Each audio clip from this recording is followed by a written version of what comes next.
ये LPG shortage की अफवाह के चलते एक नया मुद्दा चर्चा में आया, क्रॉस इलास्टिसिटी। मतलब मुद्दा तो थियरी का ही है, लेकिन वापस चर्चा में आया क्योंकि करंट अफेयर्स में आ गया। आप ये तो समझते हैं कि कोई भी चीज़ का भाव बढ़ता है तो उसकी डिमांड कम होती है। इसे हम कहते हैं price elasticity of demand. Elasticity मतलब कि अगर भाव बढ़ा तो डिमांड कितनी कम होगी। सपोज भाव बढ़ा है 2 गुना और आइसक्रीम की डिमांड गिर जाए 3 गुनी, क्योंकि अब बिना आइसक्रीम खाए भी जिंदा रह सकते हैं, तो वो एसेंशियल कमोडिटी नहीं है। लेकिन मान लीजिए विमल गुटखा का प्राइस बढ़ जाए 2 गुना, तो भी उसकी डिमांड बहुत कम नहीं होगी, हो सकता है 0.5 टाइम्स ही कम हो।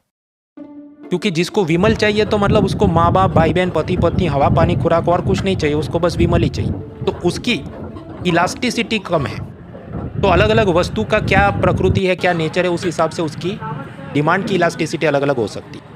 अब थोड़ा इस कंसेप्ट को आगे ले जाते हैं। मान लीजिए चाय महंगी हो गई तो लोग कॉफ़ी पीना ज़्यादा शुरू कर